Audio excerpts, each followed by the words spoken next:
YouTube, it's Cantburn. Thought I'd like to give you an update. I'm in the middle of tearing the unit down. It's been about a month, I guess, a little over a month. Just to let you know, I took all the wiring off. There's the relay assembly, the main negatives. The thing that had me a little confused about the relay is if you look at this relay, I don't know a lot about relays, so if I sound stupid on this, forgive me. I'm not an electrical genius by any stretch of the imagination. And I'm really not sure how these were supposed to be wired, but when I look at these, and they're sitting on the unit opposite, I would think if they're next to each other, and there was a negative on this side, if the other relay is doing exactly the same thing, shouldn't the other negative be on the opposite side? And if the yellow is on this side, shouldn't these yellows be on this side? I don't know. Tell you the honest to God's truth, I don't know much about this setup to try to figure out which one's right and which one's wrong. I would suspect, since the switch is tying into this relay, that this relay is the one that's corrected right. But since it's feeding an additional relay and all these other wires are feeding the tubes individually, I think I'm going to go with this relay as the main relay to power the system, since it will go up to my switch on the dash and hook it to this tube first. And basically what I want to do is I want to bring the main negatives down from the battery cable, tie into this lug, and then the positive on the bottom I'm going to tie it to this lug, and then this positive is going to travel back up to this relay, and it'll all be switched from that. And we'll do away with this one altogether, because this is just a rat's nest. So hopefully rewiring this thing, it'll still work. I took plenty of pictures because, like I said, I can draw this out. I can draw this out on paper, and I have pictures. I took very detailed pictures of how this is set up. I haven't pulled the wiring off the relays. I still know where everything goes. These goes into the positive lug. These go up to the negative. That bolts onto the negative. And then all 5 of these up here go back up to my firewall where the battery and all that is. So once I get a question on this answered, why they're wired like this, because they're exactly the same relay,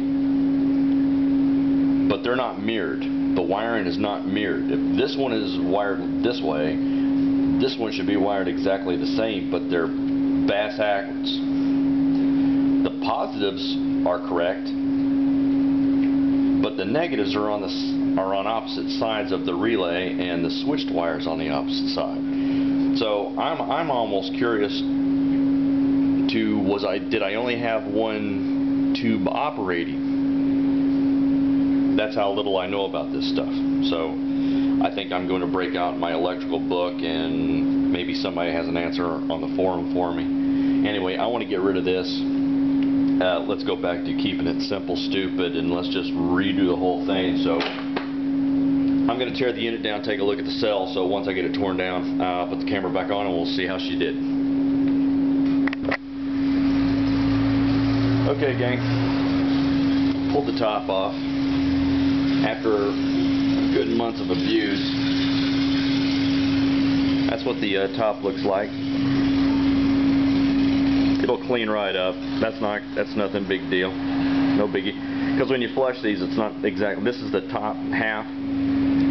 It's not like, you know, you can get under and clean that unless you break it down. Just simply flushing this isn't going to get this crap off. And if I just take a rag, see, I'll clean it right off. So that's no problem.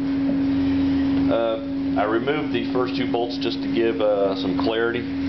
I'll zoom in a little bit. I'm going to pull this tube off. Pardon me. Excuse me. Pardon me. There it is.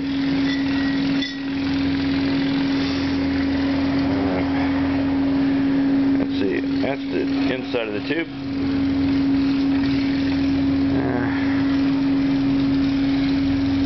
Blah blah. Not too bad.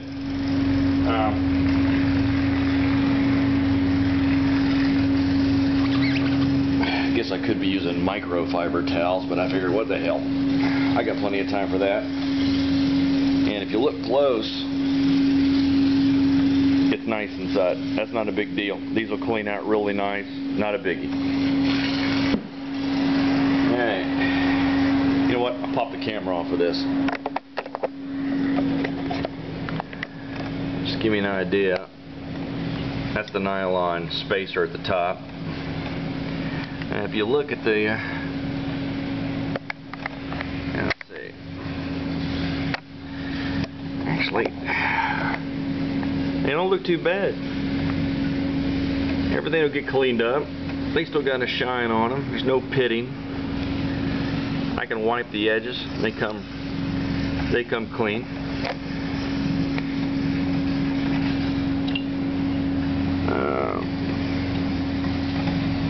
Take a towel.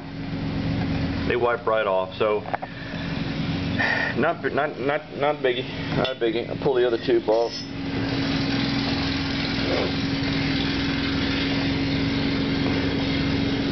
I'll give everything a nice clean out.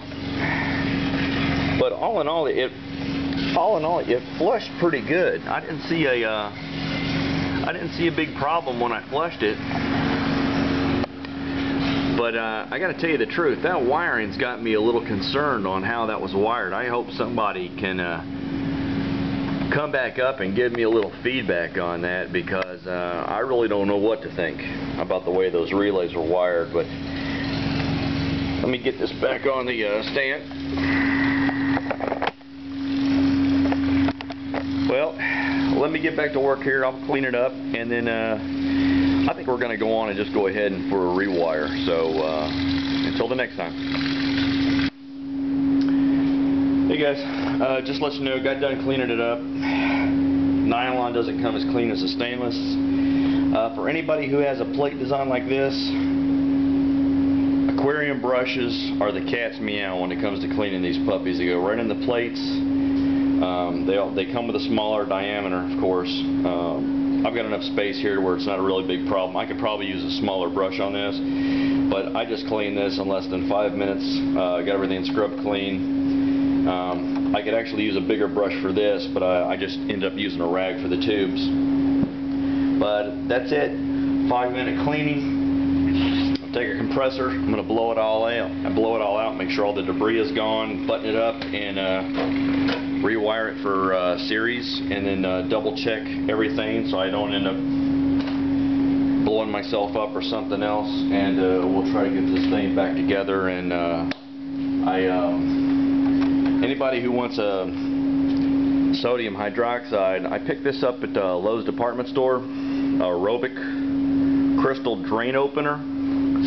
If you read on the back, I don't know if you can see that, it says 100% sodium hydroxide. So that's all that's in here. So if that's what you want, Aerobic, and you want sodium hydroxide, that's what it looks like. If all of those are set up the same, I got it at aisle 36 back in the plumbing department. So there you go. If you're into baking soda, works fine. If you want potassium hydroxide, this is what it looks like. It's in white flakes, kind of like that. Just white flake form. They're hard flakes. If you go to fuelsaver.org, I actually bought this at a skinning place, a place that tans hides, animal hides, and that's where I got that. I've been playing around with all different types, all kinds. Now that this thing is back together, I'm going to start working with the sodium hydroxide and see how well that does. So until then, let me get this button back up, and we'll start round 3 or 4 or film 16 or wherever the hell I happen to be at. Bye.